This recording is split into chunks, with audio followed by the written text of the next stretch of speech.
projects coming through, so that we get a situation where there's a bunch of guys within our studio where we sad to see them go, but they say, well, you know, screw this, we're going to try it ourselves, and off they go and start their own studio. And Canada is a great example of that. We spent a lot of time talking to the Canadians, and Warren Cullen gave a really nice presentation to the investment forum the other day. And in a nutshell, what the Canadian government and the regional governments have done over the last 5 years is create 9,000 jobs. And how they did that was offering grants, offering financial incentives, 37.5% tax offset, 25% offset on payroll, staff costs and all this sort of thing. And they've got over 300 companies in game development and service industries working in Canada. Sorry, it's a bit long-winded. I mean, ultimately, you really covered it all for the broader industry. I can only really talk for our own company. I think I feel like a threat. Some of the things that are really good about the industry right now are also the biggest. That's the biggest problem. Everything's good. Everyone's got jobs. The economy's booming, and as you know, our dollar's going up, and our cost base is going way up. And we're still getting the projects, right? But that, ramping up, it just takes. There's going to be a threshold, and if we keep ramping up in cost, we've got to move to a business model that's much more sustainable, and that's where the things like rebate and stuff would be amazing. But yeah, my big problem is skills and investment, I guess, summarised. Their days of being sort of able to offer cheap work for people in the US and Europe are kind of long over now. I think we may have done ourselves a disservice in the days when the dollar was really low by sort of focusing on look how cheap we can do a game for you, because where we've come to now is obviously we're not short of work.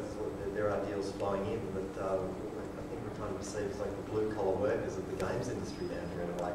What I think we really need is just a really big hit, a really good, particularly as an IP creator. I feel that Australia needs to become recognised as a place where you can come down and we can come up with our own IP, control our own IP, and create some fantastic IP, kind of like a Grand Theft Auto or something like that. I know we did a big chunk of Bioshock down here. If you talk to most people, they think of Bioshock as being sort of 2K and 2K Boston. They don't really think of Bioshock as being 2K Australia. That's a shame, because I'm sure a very large part of that project was due to the Australian influence. What about Fury? Do you feel that's big enough, or do you think?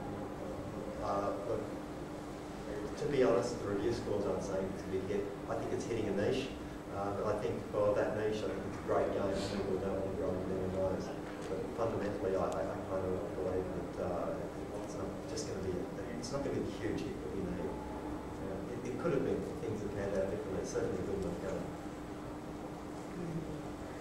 I have a question about the technology that you guys use. Like you were talking about licensing Unreal 3 for SimCity. I mean, how much internal stuff have you guys done for proprietary engines, and do you know to look for open source tools to work to get a project through? And at what point do you kind of tip over and say, I'm just going to go ahead and license something like Unreal 3? Well, first of all, I'm not technical, so I can give you a commercial answer to that. With the SimCity project, we've basically we've got 26 months, so we need to hit the ground running. We're doing essentially a third-person action-adventure game, and the logical solution there is to buy an existing game engine. So we did a deal with the Unreal 3 engine, and the deal sort of structure on that from Epic is you can pay $1.5 million for the engine and all the support that goes with it, or you can pay $500,000 and pay them a percentage of gross receipts as a royalty of that, which wasn't the way our publisher wanted to do it. But essentially that was a good investment. And then on the other side of our business, last year we spent $2.4 million on R&D, building our own proprietary game engine for Heroes for Xbox 360 and PS3 and PC. And so that's an ongoing scenario. And we do get one thing that the government does is the R&D tax concession is quite good for that sort of thing. But to answer your questions about technical sort of aspects of open source, and I can't.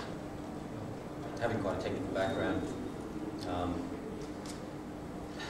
I guess we're not in console. There's some good arguments in console for using middleware and other technology, but we're just very much against it. Wherever possible, we'll develop from the ground up. And part of it's because it's our differentiator too within the market. We're in there early, and we've got our own engines that lead, the best in the world basically in the 3D mobile space. And moving that into DS, and we're going to just carry on that advantage that for as long as we can. And I know I know the business case, but I know from a technical background how there's this huge gap between what seems like a good business case and what actually happens when you get code and try and use it. So even if I was going to use engine or something and license it, like I want source code and I'm going to be able to upgrade and make that product ourselves and enhancing that. But in console, it's obviously a lot more mature, and it's talking about years and years of development for an engine. In that case, does that mean that like the proprietary stuff that you've developed, which is quite good, would you see licensing opportunities to put that out? Publishers have approached us at different times to ask how much cost to just buy that out. And but no, I think it just create competitors, and that's clear in the content game. And I don't want to also distract our programmers into doing everything perfect. It doesn't have to be. When we're trying to focus everyone's attention on design and marketing and to be ready, because I think ultimately in the future, it's all going to be. It's not going to be.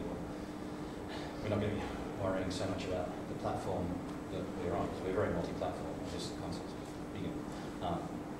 But we're going to be worried about the game design. So I want to focus everyone's attention on the game, but have great tech, but not necessarily the tech shrink wrap tech. As far as engines go, we roll our own as well. Everything's done in-house. I've always felt that when with game middleware, when you sort of you start using that to create a game, you start compromising what quality of time today. I'm just being kind of this nitpicky, perfectionist kind of guy. I've never been happy with that scenario. So we've always done our own tech. As far as open source stuff goes for in-house tools, though, and sort of development chain, and build chain, and pipeline contains a number of open source tools. We're happy with some very, very mature tools out there for us to tracking stuff. Some tools in the build chain that I'm not quite certain what they're called. I've got to reprogram what they were, but they're very mature. They've been around a long time. And they're quality tools. Which platform have you found to be the hardest to develop for, and which have you found to be the most expensive? When I say expensive, in terms of finding people with the expertise to develop for it, asset development. I think PS3 clearly. Regarded what we say here, but essentially I think the ramp up on the Xbox 360 has been very smooth for us. Microsoft have been excellent from a support point of view. Cost of dev kits, cost of test kits, software in general is pretty reasonably priced. They seem to be very flexible. Sony have some ground to make up in that area. They did announce last night some price reductions on dev kits and software, etc. So that's always nice to see.